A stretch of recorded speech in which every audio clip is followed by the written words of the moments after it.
Alors, bienvenue dans le royaume intérieur. Je suis Julie Descartes. Oui, toujours un délice de me retourner vers vous. Nous sommes toujours en train de lire et d'expliquer notre livre choisi, Ta foi et ta fortune. Et dans l'épisode passé, on voyait la Bible, que dans les Bibles du monde, c'était écrit pour des initiés. Ça veut dire qu'en réalité, ça a été écrit en parabole. Et c'est pour ça que si je prends l'exemple, on dit tous les Bibles du monde, mais je prends l'exemple de la Bible pour les chrétiens, nous devons savoir, Jésus a toujours parlé en parabole. Il parlait à ses disciples en parabole, à tout le monde en parabole, et c'est quand il était avec ses disciples qu'il les expliquait les choses telles que c'est passé. Et avant de lire maintenant, je vais dire, les enseignements de Jésus ont presque disparu. Moi, par exemple, je savais toujours qu'il y avait quelque chose qui manquait dans les enseignements, l'explication. Je n'étais pas très convaincue. Mais avant de continuer, si tu me regardes pour la première fois et que tu n'es pas abonné, fais-le dès maintenant et le faisant, n'oublie pas d'activer la cloche de notification afin d'être avisé automatiquement lors des prochaines publications. Alors, je disais que ce qui m'a impressionné dans le message de Neville, par exemple, cette histoire de réaliser ou manifester les Écritures. Ce qu'il nomme dans le livre La loi et la promesse. Parce que quand il t'explique que Marie, la Vierge Marie, qui était enceinte, cet enfant né du Saint-Esprit qui viendra sur toi et tu vas concevoir. Et le Saint-Enfant, il sera le sauveur. Donc, en fait, jusqu'à ce que, par exemple, moi particulièrement, il y a en 2014, non, 2004, en fait, c'est là où j'avais fait cette expérience d'être enterrée, de réveil, en fait.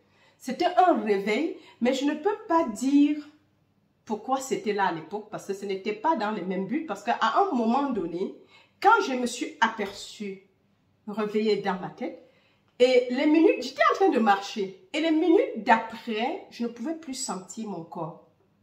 C'est comme s'il y avait quelque chose qui était en train de monter, dont les pieds là, je ne les sentais plus. Et du coup, par réflexe, j'ai dit, je ne quitte pas mon corps. Et le phénomène s'est arrêté. Bizarrement.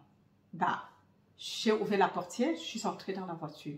Mais je n'ai vraiment, en fait, c'est tout ce que j'avais vu, c'est que, moi, dans ma tête. Donc, en fait, c'est l'enseignement basique, de base de la religion chrétienne. Le Christ qui est crucifié en nous. Et le Christ a été enterré dans les lieux, le mont appelé les crânes, Golgotha. Et Neville nous dit que la Vierge Marie et ce tombeau symbolise le crâne, où Jésus le Christ est enterré. Et jusqu'à ce qu'il se réveille et ressuscite,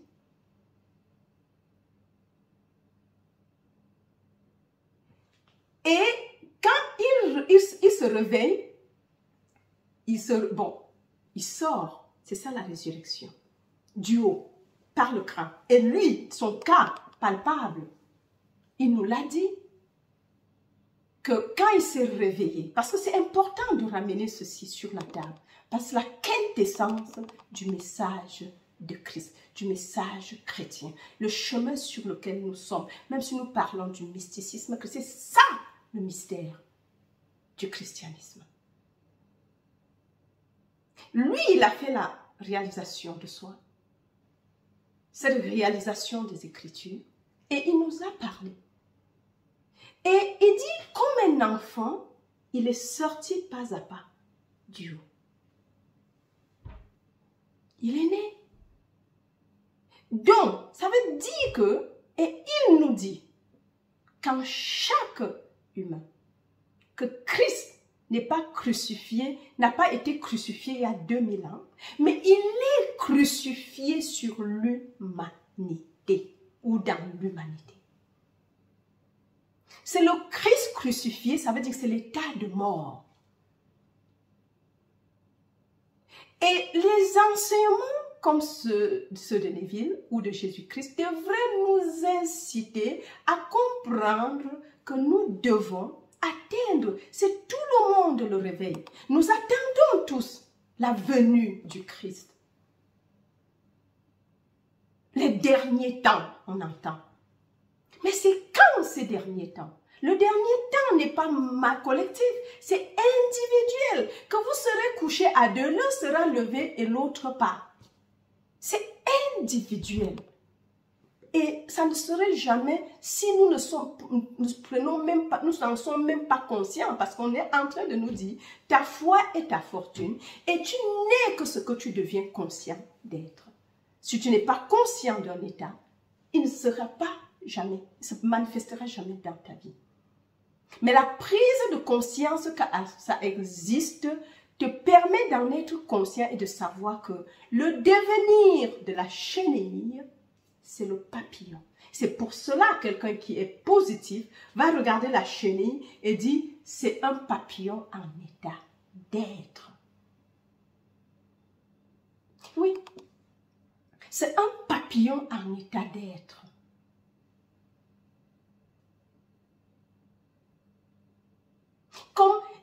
Parce que si nous ne savons pas, on regarde un humain et on ne voit pas le Christ crucifié, c'est un problème.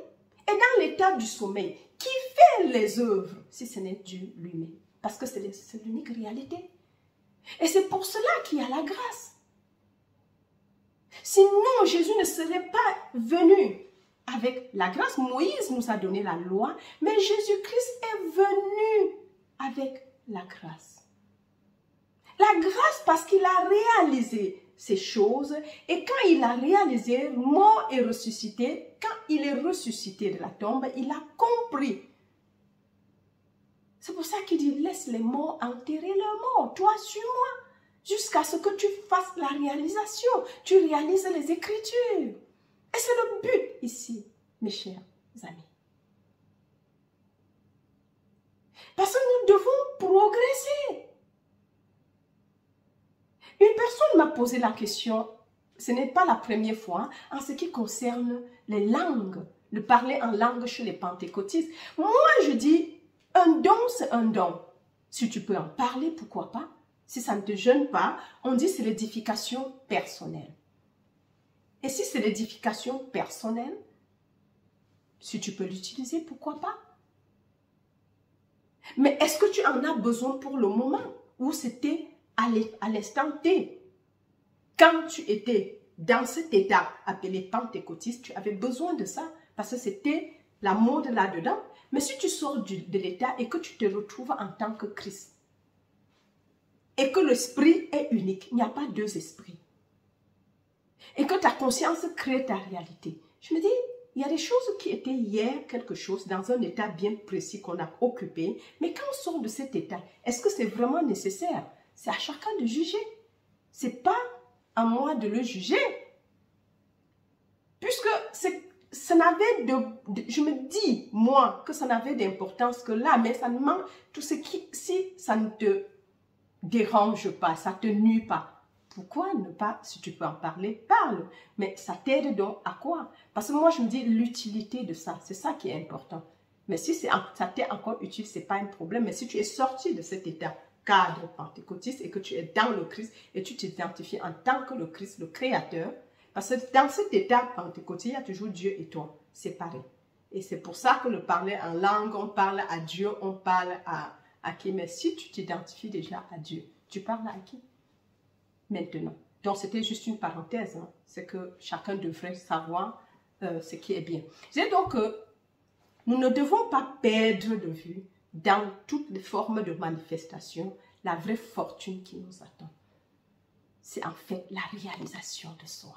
C'est en fait cette résurrection, ce réveil, la résurrection et la manifestation, la sortie de la roue de la récurrence. Devenir le Christ. Parce que quand il se réveille, il sort du tombeau, c'est le Christ qui est libéré. Et en ce moment, il ne reviendra plus jamais sur cette sphère. Il sort de la roue de la récurrence. Sinon, tu vas, tu reviens. Mais si tu gagnes tout le monde entier pour revenir faire cette expérience, c'est à chacun de juger. Mais je dis, c'est important quand même de ramener la promesse sur la table. Il parle de... Après, il rencontre David, qui l'appelle père, dans sa paternité. Mais je l'ai reçu différemment. Parce que je dois dire que, tel qu'il a décrit pour lui, lui-même, il décrit les autres membres de ses étudiants qui ont eu l'expérience d'une autre façon. L'un a fait un rêve où il y a un géant qui est sorti de lui. C'est la naissance, c'est le dédoublement en fait. Donc nous ne devons pas penser que tel que c'est passé chez lui, ça sera exactement la même chose chez tout le monde. Par exemple, chez moi, je ne passerai plus sur la fête de me réveiller encore puisque je m'étais déjà réveillée. Je ne peux que sortir, mais je ne peux plus me réveiller de nouveau puisque c'était déjà conscient. Sinon, je n'aurais même pas suivi le message de Lévi. C'est ça, cette partie de la promesse qui a attiré mon attention et est partie réveiller cette expérience que j'avais faite il y a quelques années en arrière. Donc, juste pour dire, soyons conscients de l'expérience. Gardons ça à la vue parce que, comme il est dit, le décret est toujours réalisé en conscience. Puisque si on n'est pas conscient de ces choses qui devraient se manifester, de notre devenir, que le devenir d'un croyant, de l'homme en tant qu'humain, c'est les grandes maisons, la manifestation ici et maintenant, ou libération de Christ, la naissance d'en haut, la résurrection que nous attendons, tant le Christ que nous attendons, tant nous, tous les chrétiens, attendent la venue, la nouvelle venue de Christ. Et sa nouvelle venue ne peut pas être publique, c'est individuel. Il sort du tombeau d'en haut, du vagin d'en haut, de la mère d'en haut, la mère qui est la promesse de Melchizedek. Donc en chaque humain, le Melchizedek est caché. Et va naître, c'est la conception immaculée, c'est le Christ crucifié. Et l'enfant va naître. Donc en ce moment, Paul a dit, quand il a fait l'expérience, il peut dire à haute voix, je ne reconnais personne selon la chair. Mais le Christ est le Christ seul crucifié, je le dis avec lui. Juste comme rappel, parce que c'est le message central de Névi. Il a dit, quelqu'un lui a demandé un jour, pourquoi tu ne te prends pas les grosses... Il dit, mais quand tu as une pareille révélation comme celle-ci, pourquoi tu vas le laisser, puisque s'il pouvait manifester tout ce qu'il veut. Mais il dit, c'est pas... Dès qu'il a compris le message, la promesse, ce n'est que la promesse qu'il enseignait. Il n'enseignait plus autre chose. La loi, ça pouvait venir entre parenthèses, mais il racontait cette histoire sur tous les angles. Et nous aurons l'occasion de revoir les messages pour réenseigner afin que le christianisme redevienne le christianisme que le Christ a enseigné, que Paul a enseigné. Oui, mes amis. Après l'étape où David l'appelle père, il dit quelque temps, il y a le mont des Oliviers où est fendu en deux. Son corps est fendu et un liquide qui monte ainsi de suite. Et plus tard, on a vu, pour que Jésus commence son ministère, on a dit que celui sur qui la colombe va descendre, c'est lui le Messie, c'est lui le Sauveur. Oui. Et la colombe descend, l'étouffe d'amour et l'envoie pour enseigner le message. L'appel apostolique. C'est ça l'apôtre. Ce n'est pas des noms qu'on se donne là-dehors. C'est l'expérience qui fait de toi l'apôtre. Parce que on est dans ta foi et ta fortune. Oui. La foi en quoi? En cette parole qui est vraie? Et je dis, eh bien, c'est vrai. Ce n'est pas des histoires racontées.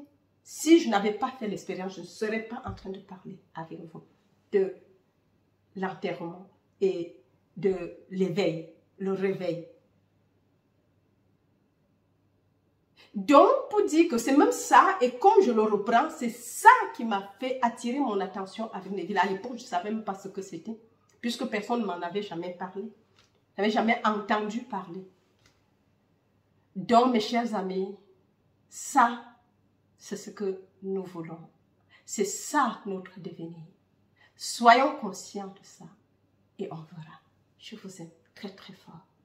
Jusqu'à la prochaine. Bye bye.